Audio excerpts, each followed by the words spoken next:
Check పడుకుంది రాములు మధ్యకి ఇక్కడ మధ్యకి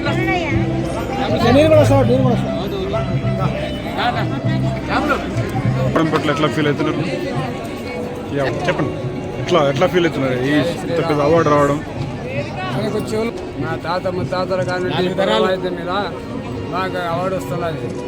ధన్యవాదాలు సార్. మాకు కూడా ఆనందం. అందరి దయవల్ల ప్రభుత్వానికి నమస్కారాలు. ముఖ్యమంత్రి గారికి నమస్కారాలు. ముఖ్యమంత్రి నమస్కారం. అలిగదాసరి కొండప్ప ఇక్కడ ఊర్లోనే ఉంటారా మీరు? ఎక్కడ ఊర్లోనే ఉంటారా? ఊరు దామరగిద్దలు ఉంటాం సార్. దామరగిద్ద మండలం గుర్రవీణ కొండప్ప అలిగదాసరి. 57 కులాల్లో ఎస్సీ, 57 కులాల్లో ఉప కులాలు. నా పేరు డాక్టర్ దాసరినగా 20 మీద పిహెచ్డి చేసినాను. ఎంపీలు చేసి పిహెచ్డి చేసినాను. అందరికీ గ్రామీణ కళాకారులకు సేవ చేస్తుంటారు.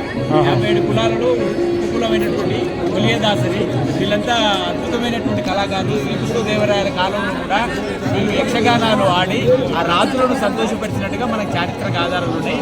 వీళ్ళు ఎక్కువగా ఈ తంత్రి వాద్యాన్ని ఉపయోగిస్తారు. ఇది బుర్ర సూరకాయతో తయారై ఉంటుంది. ఈ 3 తీగలు ఉంటాయి. దీన్ని పాట తీగ అంటారు, మధ్యలో మందార తీగ అంటారు, దీన్ని పాట తీగ అంటారు. దీన్ని ఆడ ఎదురుపొంగ అంటారు. ఎదురుపొంగ సింపుల్గా మన దగ్గరలో ఉన్నటువంటి మెటీరియల్ తీసుకొచ్చి వాళ్ళు తయారు చేసుకుంటారు.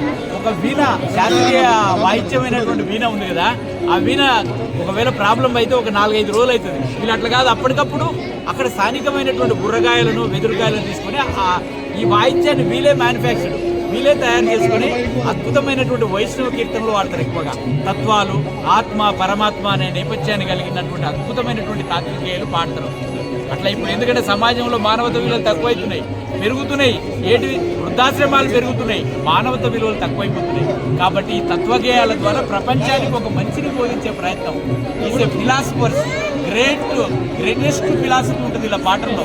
మనిషి అంటే ఏంది, మానవ యొక్క జీవితం ఏంది, ఒక ఆత్మ అంటే ఏంది, పరమాత్మ అంటే ఏంది. ఈ పెద్దయ్య కర్ణాటకకి సంబంధించినటువంటి కళాకారులు కూడా ఈయన పిలుస్తారు. అక్కడికి వెళ్ళి కూడా కర్ణాటకలో కూడా తత్వగేయాలు వాడతారు. గొప్ప కళాకారుడు. నా రీసెర్చ్లో మొగలయ్య 12 మెట్ల కిన్నెర మొగలయ్యను పరిచయం చేశాను పోయిన సంవత్సరం. చాలా సంతోషపడుతున్నాను ఒక డాక్టరేట్ చేసినటువంటి కళాకారుడిగా. ఎందుకంటే ఈ కళల్లో అద్భుతమైన తత్వగేయాలు ఉంటాయి. తర్వాత మార్మికం అంటారు, ఎస్పెషల్లీ మార్మిక గేయాలు అంటారు కదా, అది మనకు తొందరగా బోధపడదు. ఆ ఫిలాసఫీని బోధిస్తున్నారు. తత్వం తెలిసిన వాడే జ్ఞాని, సుజ్ఞాని అని అద్భుతమైనటువంటి వేపూరు వెంకటదాస్ కీర్తనలు పాడుతున్నాయి. రకరకాలైనటువంటి ఎక్కువ తత్వాలే పాడుతున్నాయి. తర్వాత వచ్చేసి తత్వాలే వాడతారు. తత్వానికి సంబంధించిన సమాచారం చాలా ఉంది. ఎస్పెషల్లీ మహబూబ్ నగర్ జిల్లా వేపూరు వెంకటదాసు, మాదిగ ఇద్దాసు, తర్వాత తత్వవేత్తలు చాలా మంది ఉన్నారు. కాబట్టి ఈరోజు ఈ తత్వ సాహిత్యం మీద కూడా భాస్కరయ్య గారు పిహెచ్డి చేసినాడు ఆయన. కానీ మహబూబ్ నగర్ జిల్లాలో ఎస్పెషల్లీ ఎక్కువ ఈ పండుగ సాయన్న, బన్నుల కుర్వన్న, పానగంటి వ్యాస ఇటువంటి అద్భుతమైన కథాగేయాలు ఉన్నాయి.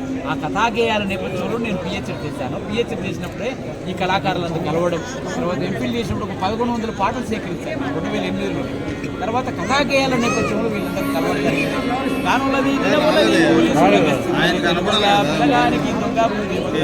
ఓరోరి సాయన్న, ఓ పండుగ సాయన్న, పుట్టింది మెరుగునిపల్లి, పెరిగింది ఇవాళ రేపట్ల వేస్తారము తినడానికి కందూరలు చేపిస్తాయి ఏటాలు ఎక్కడున్నాయిరా ఓ పండుగ. ఇలాంటి అద్భుతమైనటువంటి కథాగేయాలను ముఖ్యమంత్రి రేవంత్ రెడ్డి గారికి హృదయపూర్వక నమస్కారాలు తెలియజేస్తున్నాను. అదేవిధంగా తెలంగాణ భాషా సంస్కృతి శాఖ వారి మామిడి హరికృష్ణ గారికి కూడా ఈ కార్యక్రమానికి మాకు అందరికీ సపోర్ట్ చేసి ప్రత్యేకమైన ధన్యవాదాలు తెలియజేస్తున్నాను.